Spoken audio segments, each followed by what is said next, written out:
All right, you're super welcome back. Now we're going to begin from where we stopped in our previous class, right? And remember that this is a channel where we're building you to master AI, right? So AI engineering, right? So there's a whole lot we need to do, but before which we're going to begin from exactly where we stopped. Okay, so in our previous class, we were able to look at your very first line of code, which is practically just for you to print your screen. Now, if you can remember, we want to start doing what we're saying here. So, of course, you know that we're going to say nodemon dash execute, and we're saying Python, and it's intro.py. Yeah, so now that we've gotten that off the way so that we can be seeing what we'll need, we're going to take this up. And so what we want to do basically is data types, right? So let me just comment this so that guy doesn't have to shout out for us. So data types in Python. And this is cool, right? Because we'll be looking at the fundamental data types, right? Which is basically int, float, string, and bool, right? So these are the fundamental data types. And then later on, we're going to look at more advanced ones, right? It's more or less like the higher one, so which is basically list, tuple, set, and dictionary, right? So we're going to start with these, which are the primary ones, right? So primary data types, and later we're going to look at these, which are more, we'll just say more like the advanced data type, not like advanced, but per se, we're just going to look at that. So now when we say hint, right? So if we do something like this, any number, right, whether negative numbers or positive numbers, right, they are all classified as int as long as there is no decimal attached to it. So if we say x is equals to 20, this is an int. What if I say 0, that's an int, minus 0, that minus 1, that's an int, right? If I should do, let's say, minus 10, that's an int, and so on and so forth, and the list can go on and on and on and on and on, right? So this is an int. Now, if for any reason, so let's say this is x1, if for any reason we now have dot 0, this is a float, right? So let me just change that, right? So that becomes a float, right? It is no more an int. So dot 009, that's a float. It's 9, that's a float. 54, that's a float, and so on and so forth, right? So these are all a float, right? These are floating numbers. Okay, so if this is clear, the next thing I would want to do, so if I should say print let's say type of this x or type x, right? So what would that be? If we save this, we're going to see that it is of class int, right? If I say x1, right, so this is how we investigate to know what type it is, right? So we can see that this is a float, just like we listed here. All right, so if that is clear, let's go to the next. So I'm going to go to the next, which is let's do a bool. So if we say this and we say and we say true, so this is a type of bool, right? This is a type of bool. Sorry, this should be capital letter. Yeah, so this is a type of bool. So if I should just duplicate this and I do bool, right? So if we should say, we can see, we would see that it's a class of bool. Now a bool can only return two value. It's either it is returning false, right? That's a bool, or it is returning true. So note that it has to start up with a capital letter, right? So that's the difference between it and TypeScript, JavaScript or TypeScript, right? So this has to be a capital letter, right? So note. So if I should save this, we would see that this is of class bool, right? And later on we're going to play with these, right? Test it out with condition and see the effect of these, right? Very important. Okay, now we've been able to treat ints. I believe you now understand floats. We've seen bool. Now let's look at string. The reason why I'm leaving string is because nothing. Okay, so we can say st arrow, and that would be equals to, again, let's do future lab, right? Now if I should say, okay, print the type of this as string, right? So if we should save that, we can see that it is of class string. So this is coming from here, so I can comment this out. Yeah, so we can see now. How would you identify a string? Now a string is being identified by this, right? This, right? And we spoke about that in our previous class where we talked about string, right? Their literals and the rest. So there are several ways we can do this. So let's come down here. So let's say we have print, right? So I could normally use the f string, but of course I don't want to use this these that we have here. So let me just take this off and put these and say, okay, st arrow, right? So now we're saying, okay, the value, why? So now we're saying the value of this string. So here we'll be saying collab. So I could say the value of st arrow is now if we save, we'll be seeing this future lab inside here. So the value string is future lab. So that's super cool, right? Okay, so the other thing, yeah, so the other thing we can look at, right? So basically this is the data types. You can see how simple it is. So the major and the fundamental data types: int, float, string, and bool, right? Stands for boolean, right? So these are the fundamental data types, right? Now let's look at the advanced one, right? Let's look at the advanced one. So I'm just going to remove this, right? And we can begin with so let's say the list first. So let's say list. So list is basically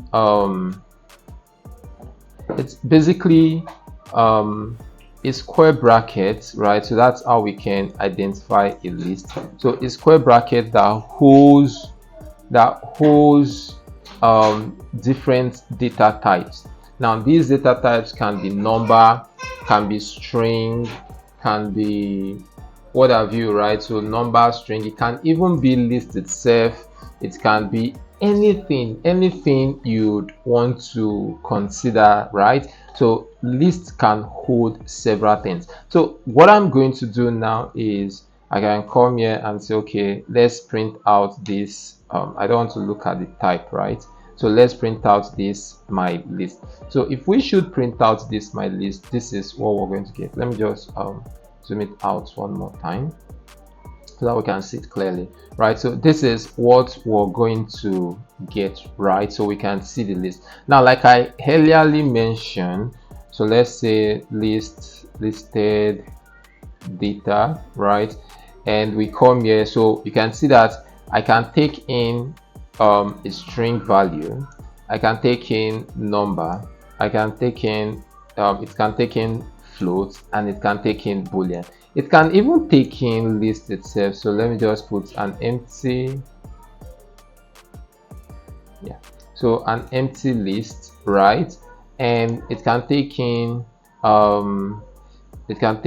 don't want to use that yet. It can take in, so let's say string, and let's say 10. Oops, let's say 10, right? Yeah, so if I should save this, and let me just come down here and put in this, right? So you can see now that it would display this empty, right, and display this, right? So this is basically it, right? So it can take in a list can take in undefined data types, right? So whether you're defining it, you're not defining it, unstructured, whether it's a structured, it's not structured, this can, in fact, this can take in anything. And this is more or less like a free data structure, right? That Python gives to us for free, right? And there's a whole lot we can do with it, right? And we'll be playing with this a lot, right? Because as a data scientist, right, you really need to understand this to the core, like to the core, right? Even as an AI engineer, you need to understand this to the core. It's something we're going to be playing with, right? So when we start looking at manipulation or manipulating of these data types, right, we're going to look at it in depth, right? So for now, we're just listing out the fundamental data types, right, so that we can make use of it, right? Okay, so now what we'll be looking at now is the next on the list, which is tuple, right? So tuple. So first of all, let me just comment this, right? And the next we'll be looking at now is tuple. Okay, so that would be tuple. So tuple, it's somehow not so different, right, from so let me just do this, right, from how we listed this value here. And tuple as well can take in several data types, right? So I can come here now and do string. I can as well do an empty array, right? So if we should come down to say, okay, we want to print that now, we're going to see the same thing. But the major difference between a tuple and array is this one is immutable, right? Meaning you can't change it, right? And most importantly, right, the data is going to be structured in the same way. It's more or less like we've locked the data type, right, or we'll lock the data. So at all times, right, this is what we must have at this stage. So if you've used React, a scenario where we have something like, let's say, so this is just for an example, right? So we say we have const data and sets data, which is equals to use state. Now situation like this is a tuple, right, where we're saying data would always be whatever it is, so we can't change these things, right? So this is written with tuple, so I can't cut this off and come put it here and use it like this. This is going to throw an error at me, right? So that's similarly when we start looking at the data types properly, how to manipulate data, right? We're going to play with these a lot, but for the record, right, so this is how we would want to represent tuple. So anytime you see curve brackets as against square brackets, just know that we're dealing with tuple, right? So this is how would represent the data for tuple. And the next which we're going to look at from our list is set, right? So basically set is a very powerful data type, right? Because think about it, the reason why we would want to use it is to make sure that we're having a unique data types, right, inside our collection. So let's assume we have 1, 5, 5, 6, 9, right? We have these, right? So if you look at this critically, you would see that there's a repetition here or there's a duplicate here. Now for sets, we're trying as much as possible to reduce duplicated occurrences, right? So that's where set comes in. Now typically how would represent set is by using a curly brace. So let's say my set is equals to 1 comma 5 comma 5 comma 5 comma 9, right? So we have this, okay? And if I now say, okay, print my set, let's see what that result is going to be like. All right, so let's see what's wrong. All right, so once we save this, right, it runs. So you can see that the resulting value, right, is has removed the set of duplicates, right, which are these duplicates that we have here. So typically the way we would want to use set, right, is for us to remove all empty values, right? And for the record, set can be mutated, right? So what I mean is, if I say let me say my set, right, to be equal to set, right? So if I say my set to be equal to set, and this time I print out set, you can see. All right, let's see. Okay, what I've done is to put all of this value inside of here, right? So that's super cool. Now typically the way I like representing these, right, is more or less like writing a sentence, so that when I'm printing, I know that I am not sort of like not displaying I'm not displaying an empty value, right? It can give me a sentence into the conversation. So quickly, another thing I'm going to look at now is let's go to, what's it now? I think we have one more, which is the dictionary. Yes, that's dictionary. So for dictionary, right, we're going to say, so it's usually represented as dic, right, but we can write it for full, which is dictionary. So dictionary is a unique data type that comes with key and value, right? So if I say my dic, right, so out, and of course it's been represented by curly brace. So we would say, let me say x, right, to have 2, that can take in that row. I could say name, which should be future lab is active, true, and so on and so forth. Where all right, so let's see what's happening here. Okay, so now let me just use this so that everything will be fine. Now if you look at this critically, so it takes in a key, right, and a value, right? So a key and a value, very, very important, right? Now if I come down here, I could say let it print my dic, right? And if we should save this now, of course for this case we're going to see everything, right? But we can use the dot notation, right, to go into any of the value which we want to print. Like I could say, okay, dot name, right, and okay, sorry.